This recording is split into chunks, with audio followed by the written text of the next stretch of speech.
한국 HBM-SO 판이 뒤집혔습니다. 그리고 그 중심에 삼성전자가 다시 서 있습니다. 한때 AI 시대에 패권을 내줬다는 평가를 받던 기업이 세계 최초 HBM4 양산이라는 카드로 다시 전장에 복귀했습니다. 엔비디아의 차세대 플랫폼에 독점 공급을 시작했다는 소식은 단순한 기술 뉴스가 아닙니다. 이건 점유율, 이익 구조, 그리고 한국 반도체 체질이 다시 바뀔 수 있다는 신호입니다. 과연 이번 역전은 숫자로 증명될 수 있을까요? 지금부터 차분하게 짚어보겠습니다. 우리가 먼저 확인해야 할 것은 현재 구조입니다. HBM 시장은 단순한 메모리 시장이 아닙니다. AI 데이터 센터의 성능을 결정하는 핵심 부품 시장입니다. GPU가 두뇌라면 HBM은 기억 장치입니다. 계산 속도가 아무리 빨라도 데이터를 제때 공급하지 못하면 전체 시스템은 병목에 걸립니다. 2024년과 2025년 이 병목을 가장 잘 해결한 기업은 SK 하이닉스였습니다. 엔비디아의 HBM3, HBM3E 주요 공급사로 자리 잡으면서 시장 점유율 50%를 넘겼고 삼성은 10%대에 머무르는 상황이 이어졌습니다. 기술 격차라기보다는 신뢰 격차에 가까웠습니다. HBM은 단순히 칩을 잘 만드는 것만으로는 부족합니다. 발열, 적층 안정성, 수율, 그리고 고객사의 까다로운 검증 절차를 모두 통과해야 합니다. 특히 엔비디아의 품질 인증, 이른바 퀄 테스트는 사실상 최종 관문입니다. 여기서 탈락하면 시장 진입 자체가 어려워집니다. 삼성의 문제는 여기서 발생했습니다. 과거 HBM 사업을 축소했던 판단 이후 AI 수요가 폭발적으로 늘어나자 뒤늦게 추격에 나섰지만 이미 선두는 달리고 있었습니다. 시장은 빠르게 결론을 내렸습니다. HBM은 하이닉스라는 인식이 형성된 것입니다. 그런데 이번에 등장한 변수가 HBM4입니다. HBM4는 단순한 세대 교체가 아닙니다. 데이터 전송 대역폭이 기존 대비 크게 확대되고 전력 효율도 개선되어야 합니다. AI 모델 규모가 기하급수적으로 커지면서 메모리 대역폭 요구 수준도 급격히 상승했기 때문입니다. 기존 구조를 조금 개선하는 방식으로는 대응이 어렵습니다. 여기서 삼성은 방향을 달리했습니다. 핵심은 베이스 다이입니다. HBM은 여러 개의 D램을 수직으로 쌓아 올린 구조인데 가장 아래에서 전체를 제어하는 로직 다이가 존재합니다. 이전 세대까지는 이 부분의 공정 미세화가 상대적으로 중요도가 낮았습니다. 그러나 HBM4에서는 상황이 달라졌습니다. 제어부의 처리 속도와 전력 효율이 전체 성능을 좌우하게 되었기 때문입니다. 삼성은 이 로직 다이를 4나노급 파운드리 공정으로 제작하는 전략을 선택했습니다. 이는 메모리 기업이자 동시에 파운드리를 보유한 삼성만이 시도할 수 있는 방식입니다. 경쟁사는 외부 파운드리에 의존해야 합니다. 이 선택의 의미는 단순 성능 향상이 아닙니다. 첫째, 전력 효율 개선입니다. 데이터 센터는 전기 요금이 비용 구조의 핵심입니다. 동일 성능에서 전력 소비를 낮출 수 있다면 고객 입장에서는 장기 운영 비용이 줄어듭니다. 이는 구매 결정에 직접적인 영향을 미칩니다. 둘째, 시스템 최적화입니다. 메모리와 로직을 내부에서 동시에 설계하면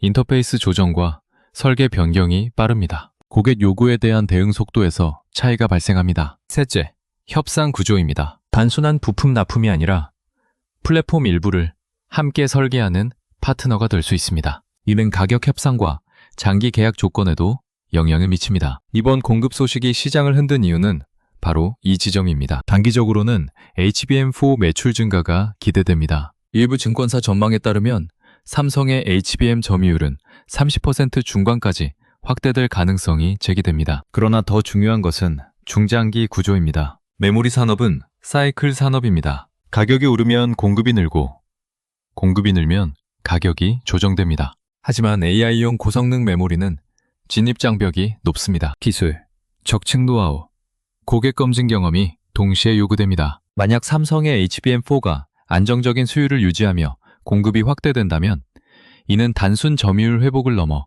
체질 개선으로 이어질 수 있습니다. 메모리와 파운드리를 동시에 활용하는 전략이 실제 성과로 연결되는 첫 사례가 되기 때문입니다. 다만 지금은 시작 단계입니다. 양산 발표와 대규모 안정적 공급은 다릅니다. 수율, 납기, 고객 피드백이 실제 실적으로 확인되어야 합니다. 우리는 지금 기대가 아니라 구조 변화 가능성을 보고 있습니다. 삼성이 다시 기술로 신뢰를 회복할 수 있을지, 그리고 이번 선택이 일시적 반등이 아니라 장기 체질 개선으로 이어질 수 있을지. 다음 단계에서는 이 전략이 실제 실적과 점유율로 어떻게 연결될 수 있는지, 그리고 경쟁사의 대응이 어떤 변수가 될지 구체적으로 살펴보겠습니다. 이제 흐름이 조금 더 선명해집니다. HBM2 공급이 본격화되면 가장 먼저 달라지는 것은 매출 구성입니다. 기존 범용 D램과 달리 HBM은 단가가 높고 고객이 제한적이며 장기 계약 비중이 큽니다. 연동성이 큰 메모리 사이클 안에서도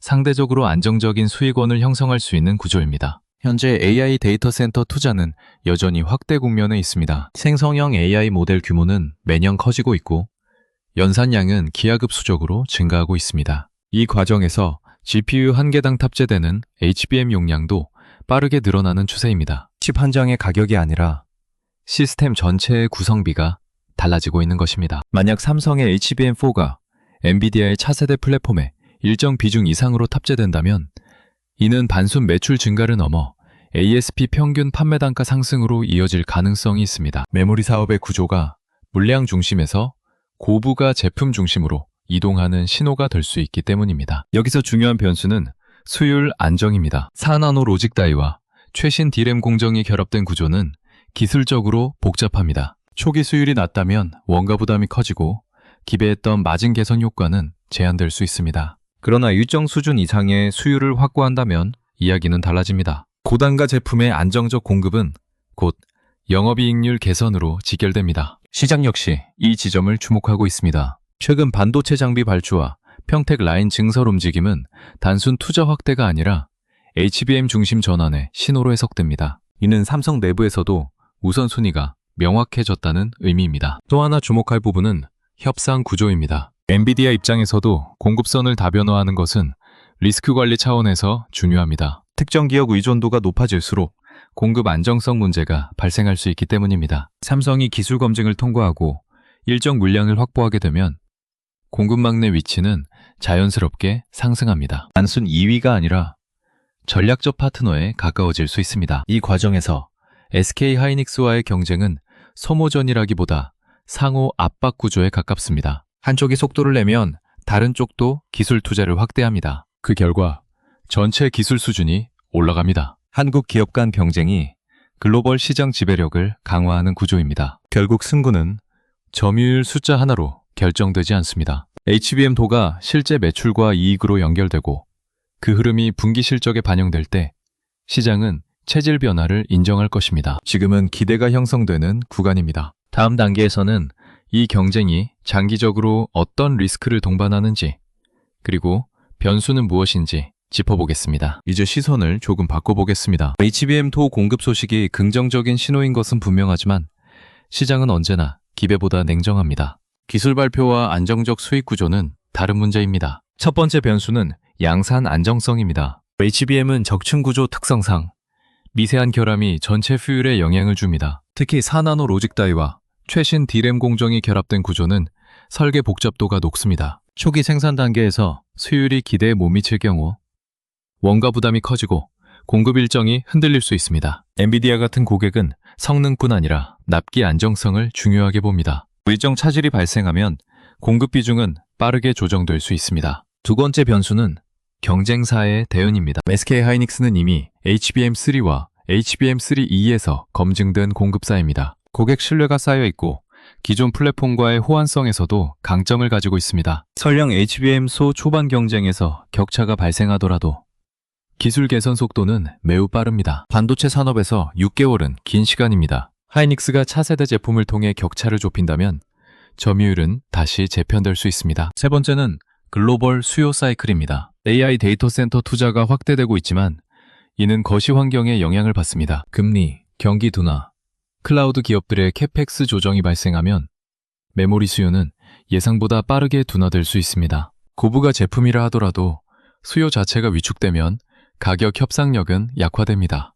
또 하나 간과하기 어려운 부분은 고객 집중도입니다. HBM 수요의 상당 부분이 소수 고객에 집중되어 있습니다. 특정 플랫폼 채택 여부에 따라 매출 변동성이 확대될 수 있습니다. 장기적으로는 고객 다변화가 필요하지만 단기간 내에 구조를 바꾸기는 쉽지 않습니다. 결국 이번 HBM4 전략은 기회와 위험이 동시에 존재하는 구조입니다. 성공하면 메모리 사업의 질적 전환이 가능하지만 한 단계에서 삐끗하면 기대는 빠르게 조정됩니다. 시장은 기술 발표보다 분기 실적을 더 신뢰합니다. 우리가 앞으로 확인해야 할 지표는 명확합니다. HBM 매출 비중 확대, 영업이익률 개선, 그리고 안정적 수율 유지 여부입니다. 지금은 전환점 초입입니다. 결론을 내리기보다 숫자가 움직이는 방향을 지켜볼 시점입니다. 다음 단계에서는 이 전략이 장기적으로 삼성의 기업 가치와 어떤 연결고리를 만들 수 있을지 정리해 보겠습니다. 이제 이야기를 정리해 보겠습니다. 삼성의 HBM4 공급 확정은 단순한 기술 반등이 아닙니다. 메모리 사업이 다시 사이클을 타는 장면이라기보다 사업 구조가 고부가 중심으로 이동할 수 있는지 시험하는 과정에 가깝습니다. 과거 삼성의 위기는 오판에서 시작됐습니다. HBM을 전략적 우선순위에서 뒤로 미룬 판단이 결과적으로 수년간의 점유율 하락으로 이어졌습니다. 그러나 그 시간은 값비싼 수업이기도 했습니다. 이번 HBM4 전략은 단순 추격이 아니라 구조 자체를 바꾸려는 시도이기 때문입니다. 메모리와 파운드리를 동시에 보유한 기업이라는 강점을 실제 제품에 결합했다는 점은 의미가 있습니다. 이는 단기 실적을 넘어 어떤 방식으로 경쟁할 것인가에 대한 답이기도 합니다. 범용 물량 경쟁이 아니라 고성능 고난도 영역에서 승부하겠다는 방향성입니다. 다만 시장은 방향보다 결과를 봅니다. HBM 매출 비중이 실제로 확대되는지, 영업이익률이 개선되는지, 수율이 안정적으로 유지되는지, 이 숫자들이 움직일 때 비로소 체질 변화라는 평가가 가능해집니다. 반대로 기배가 숫자로 연결되지 못하면 이번 반등은 일시적 이벤트로 정리될 수 있습니다. 또 하나 중요한 점은 경쟁의 성격입니다. SK하이닉스와의 경쟁은 단순 점유율 다툼이 아닙니다. 한국 기업 간 기술 경쟁이 글로벌 시장 지배력을 높이는 구조입니다. 한쪽의 성과는 다른 쪽의 긴장을 자극하고 그 긴장은 다시 기술 투자로 이어집니다. 그 결과 HBM 시장의 중심은 여전히 한국에 머물 가능성이 높습니다. 결국 이번 HBM4는 왕좌를 되찾았다는 선언이라기보다 다시 경쟁할 자격을 확보했다는 신호에 가깝습니다. 삼성이 독주 체제를 굳힐지, 하이닉스가 반격에 나설지, 혹은 시장 자체가 예상과 다른 방향으로 움직일지는 아직 확정되지 않았습니다. 지금은 결론을 내릴 시점이 아니라 지표를 확인하며 흐름을 읽을 시점입니다. 기술이 숫자로 이어지고 숫자가 체질로 이어질 수 있을지, 이번 HBM4는 그 연결고리를 시험하는 첫 장면입니다. 우리는 조금 더 차분하게 다음 분기 실적과 수율 데이터를 기다려보겠습니다. 여러분은 이 변화를 어떻게 보고 계십니까? 여러분의 생각을 댓글로 남겨주시고 오늘 영상이 의미 있었다면 1초면 가능한 구독과 좋아요를 부탁드립니다. 지금까지 편안한 경제학이었습니다.